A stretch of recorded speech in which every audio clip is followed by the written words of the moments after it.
Agora todos estão em choque, não é mesmo? Depois de mais de 45 capítulos de batalhas insanas, o Rei dos Maldições foi completamente ao chão. E não só ao chão, como teve seu reconhecimento dado a que ele mais odeia, chamando finalmente seu sobrinho pelo seu nome, Yuji Itadori.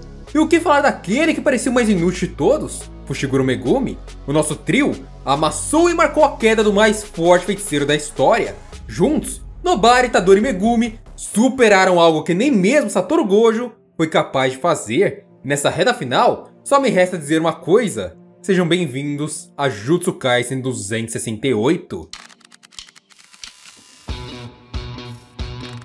Menos vocês, Sukunetes, que agora é papo de choro. O Sukuna morreu. Se ferraram. Mas calma, o rei lutou até o fim. E o destino daquela batalha foi decidido na sorte. Como diria Uraumi para Hakari, eles tiveram muita sorte. E coincidências, vulgo roteiro, fizeram com que tudo desse certo no final. Mas ninguém pode reclamar de roteiro aqui, não é mesmo? Itagoshi acabou realmente se tornando um dos mais fortes do universo. E dos vivos que temos agora, considerando que o Kotsune não levantou, o Itadori é simplesmente implacável. Não há ninguém vivo ali que lide com ele de nenhuma forma. Mas ainda restou muitos mistérios, como a assimilação, o que vai acontecer com o Yuji, como está o universo Jujutsu, como vão lidar com pessoas que no caso fazem parte do governo americano, interessados na energia amaldiçoada. Tudo vai virar um caos? Antes de entendermos tudo, eu peço que você se inscreva no canal para ganhar uma Goja e também deixe aqui nos comentários a hashtag Itagoshi para mim saber que você tá por aí. E agora sem mais tanta enrolação, vamos a esse capítulo oficial de Jujutsu. O capítulo começa com a disputa interna de Sukuna com Fushiguro Megumi, onde as duas almas estavam ali meio que brigando para ver qual seria a dominante. E realmente Sukuna não perdia tempo, tentando rebaixar Megumi e fazer ele não querer voltar à vida. Ele questionava com que cara Fushiguro olharia para a vida depois de tudo. Isso depois de ter entregado a ele seu corpo, depois de matar sua irmã, ou rejeitar todas as mãos que foram estendidas a ele. Mãos essas podem ser de vários xamãs, mas os mais marcantes de longe foram o Yuji Itadori e o próprio Satoru Gojo. E até mesmo o próprio Itadori é jogado contra Megumi por Sukuna, falando que Yuji matou várias pessoas e vai carregar esse fardo por toda a vida por culpa de Fushiguro, que o ajudou lá no começo. Ele manda Megumi desistir, não querer mais viver, avisando que a vida nunca mais seria decente de forma alguma. Era muito melhor se Megumi desistisse de tudo e apenas deixasse com que ele próprio comandasse aquele mundo. E aqui é a primeira reação de Megumi, por que está tão desesperado? Pergunta interessante, não é mesmo? Megumi sentiu dentro de si, pela conexão do corpo através daquelas almas, que Sukuna naquele momento sentia medo. E muito medo, medo da morte. O sentimento de que estava morrendo estava lhe assombrando o Rei das Maldições. E tentar corromper Megumi foi um último recurso para ele. Ele se rebaixou ao nível de descer até a alma de Megumi e pedir que ela não voltasse à vida. Ver Sukuna com medo foi um prazer imenso para Megumi, já que até mesmo os mais fortes tem medo da morte. E olha só, assim como Muzan em Demon Slayer, Sukuna também recorreu à corrupção daquele que estava à sua frente, a corrupção do corpo que está tentando tomar. Em Demon Slayer, ao final da obra, Muzan tentou corromper Tanjiro, falando até as mesmas coisas, que ele havia matado as pessoas que ele ama com suas próprias mãos, que ele havia atacado as pessoas que ele ama, que ele entregou o corpo a ele de bom grado, e que juntos eles poderiam dominar o mundo. E no fim, aconteceu a mesma coisa, tanto Tanjiro como Megumi reagiram e se libertaram daquela dominação, fazendo com que a derrota de Muzan e de Sukuna acontecessem de fato na prática. E claro, Megumi também levanta um último questionamento. E o seu último dedo, Sukuna? Ele faria você sobreviver? E muitos Sukunetes ficaram loucos com essa informação porque acham que o último dedo garantiria a vida de Sukuna, o que não é verdade. E o próprio Megumi explica isso. Então vamos à explicação dele. Presta muita atenção nessa fala dele. Abre aspas. Ainda resta um último dedo, não é? Dos dedos de Sukuna. Se a maneira de se tornar um objeto amaldiçoado já está definida, então se Itadori arrancá-lo para fora bruscamente aqui, você vai morrer. E a ressonância não trará apenas coisas boas para você. Se os 19 dedos aparecerem, o último não conseguirá mais manter a alma conectada por causa dos efeitos, certo? Fiquei aliviado em saber que você também teme a morte. Aqui, por estar dentro do Sukuna, Megumi de algum modo tinha alguma conexão entre os sentimentos dele e do rei, e pôde sentir o medo da morte partindo de Ryumi e Sukuna. Fora que Megumi explica de forma clara que se Itadori tirasse ele de dentro daquele corpo e a ressonância de Nobara continuasse atingindo, os 19 dedos iriam desaparecer e o último não conseguiria sustentar o peso desses outros 19 pedaços, destruindo a conexão da alma e naturalmente levando Sukuna à morte completa. Ou seja, não importa o que você diga agora, o dedo foi projetado para aguentar um pedaço da alma e não 20. Dessa forma, se 19 deles sumissem do nada, o dedo sozinho iria colapsar o resto. E no fim de toda essa briga, Megumi disse que gostaria também de tentar mais uma vez viver por alguém, se referindo a Yuji Itadori, dissipando completamente a presença de Homem Sukuna de seu corpo. E pra quem não entendeu até agora, basicamente, os dedos Sukuna, os 20 dedos, foram projetados com um intuito: carregar a alma pesada do Rei das Maldições, que seriam a alma dividida em 20 pedaços. E no caso de 19 desses pedaços sumirem, praticamente 95% da alma do rei foi de base, e 5% teria que segurar esses outros 95%. Então causaria um colapso e as coisas já não funcionariam mais como deveriam. O dedo ia apenas servir como algo inútil, um objeto amaldiçoado que não carregaria o próprio peso. Sukuna morre. É basicamente isso que Megumi quis dizer. E é uma lógica bem clara. Não é difícil de entender, não é roteiro. É óbvio, sério, é óbvio. Não tem como se defender isso. Ah, mas é roteiro, sei lá o quê? Não é. É óbvio. Não tem como jogar um peso de 20 em cima de um objeto que aguenta um peso só. Fato. Equilíbrio. Não tem como. Vamos agora para o lado de fora da batalha, onde vemos a barreira do domínio de Yuji Itadori sendo desfeita. E essa também é a primeira vez que vemos na obra inteira uma expansão de domínio literalmente acabar com o alvo que está destinado a acabar de forma direta, sem precisar de um novo golpe. Vemos que depois do raio negro que o Yuji Itadori largou no último capítulo, o corpo de Megumi voou para fora, enquanto apenas uma massa de resíduos Sukuna permaneceu ali em campo de batalha, sendo separada do corpo do garoto. Ele chega até a formar uma forma para alcançar Megumi, esticando as mãos, criando uma boca, olhos, mas seu corpo acaba se deteriorando, e como se queimasse, acaba se desfazendo, sobrando um simples Pou. O Sukuna virou um Pou jogado no chão, uma moeba. Ficou esse ser esquisito aí. Eu achei engraçado, vai. Eu dei uma cisada. Dane-se. Eu não gosto de Sukuna. Pra mim tá ótimo. Se ferrou, tá morto. Se ferrou inteiro. Ótimo. E aqui é quando Itadori se aproxima, olhando por cima, e manda um: o que vai fazer, Sukuna? Aqui também lidamos com Sukuna se lembrando da proposta de Itadori dentro da expansão de domínio. Era o que Yuji se referia naquele momento.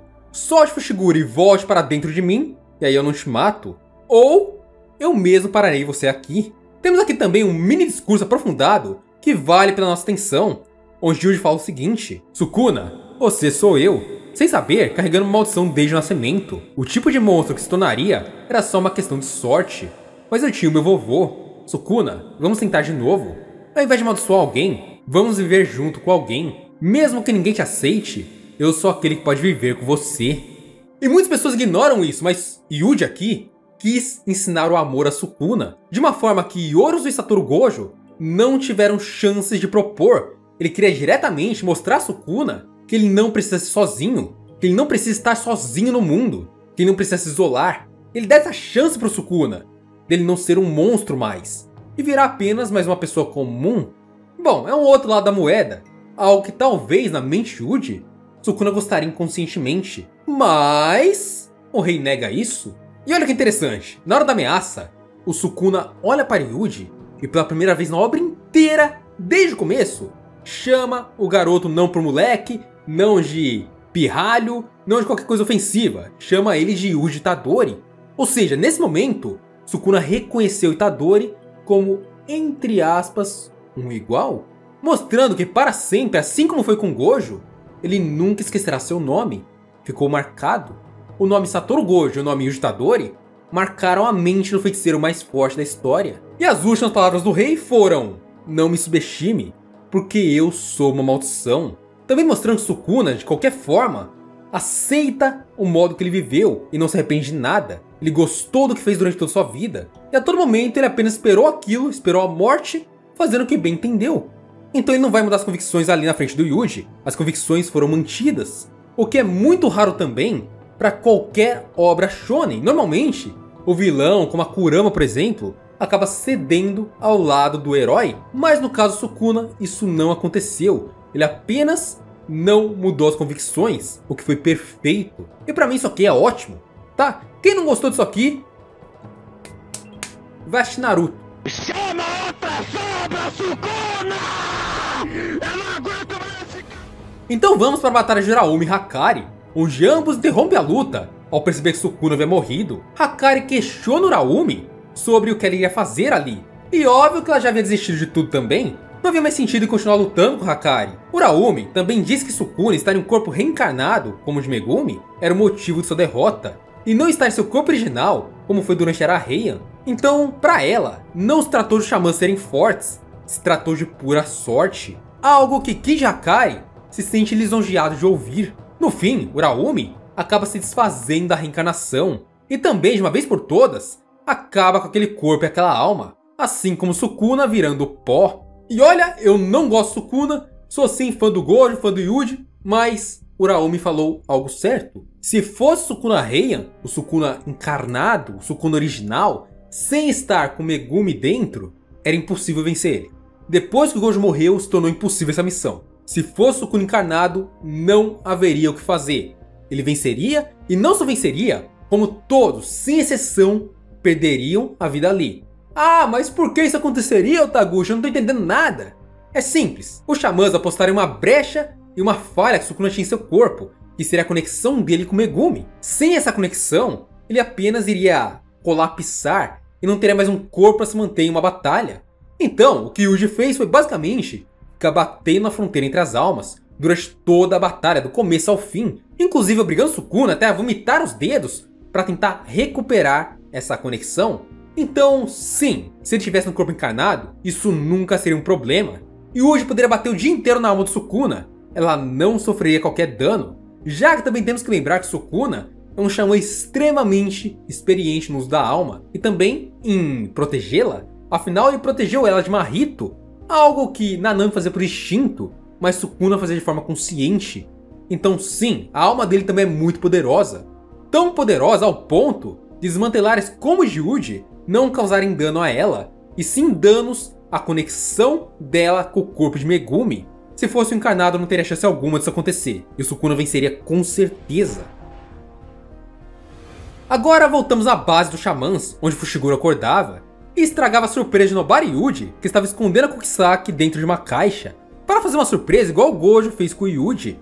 Depois disso, temos nosso trio literalmente conversando juntos de novo. E é engraçado que Nobara meio que estranha a reação deles e não ser mais explosiva vendo ela ali, até se autoproclamando como a grande Madonna do grupo. Itadori até admite que chorou um pouquinho em campo de batalha, mas Megumi diz que não se sentiu surpreso, já que ele já esperava o retorno dela. Em seguida, Yuji entrega duas cartas, uma para Nobara e outra para Megumi. Cartas Satoru Gojo que foram entregues a ele por Shoko, para serem distribuídas para os dois. Não tinha uma carta para Itadori, porque o próprio Itadori conversou com o Gojo cara a cara, mas não sabemos o que eles conversaram até então. A primeira a abrir a carta é Nobara, e na carta tinha informações sobre a mãe dela e o que ela estaria fazendo. Mas Kokisaki só amassa tudo e diz que não quer saber de nada, ela não tinha interesse em sua mãe. Já na de Megumi, Fushiguro começou a rir, e tanto Yuji como Nobara acharam que era uma promoção de classe, ou seja, Megumi viraria um grau especial. E Megumi diz que não, fala que era algo parecido com a de Nobara. Porém, foi uma surpresa para todo mundo. Estava escrito o seguinte, abre aspas, é uma peninha, mas seu pai não tá mais vivo, Megumi. Eu matei ele, perdão pelo vacilo. Em seguida, os três seguem para se reunir com outros xamãs. Eles queriam salvar o Tokotsu. Vemos por lá Panda, o Inumaki, a Maki, a Miwa, a Inushi da Bruxa Loira e também o Kusakabe. O que significa que ele tava dormindo mesmo no campo de batalha. Foi meio que Kusakabe, o corte aí tá superficial. E o Kusakabe mandou um tonão. E continuou dormindo. Ele tá inteiraço ali. Até mais que os outros. O cara é muito estrategista, não tem jeito. E nessa cena ainda ouvimos um Yuta, seu desgraçado. Sim, foi a Maki gritando por ele. O que dá a entender também que provavelmente ou o Yuta foi de base mesmo, sacrificou alguma coisa pra ir pro além, ou ele voltou. Eu espero que tenha voltado sim, tá? Porque eu quero o casalzinho de Yuta e Maki, não me critiquem, eu quero. O que você quer? Deixa aqui embaixo sua opinião com a hashtag Itagote. Eu quero saber o que você espera pros próximos capítulos. Temos mais 3 até o final. Eu vou sentir saudades, é sério. Você vai sentir saudades também? É uma despedida quase, né? Mas de tudo isso, se inscreve e ganha uma Goja. E vejo você no próximo vídeo.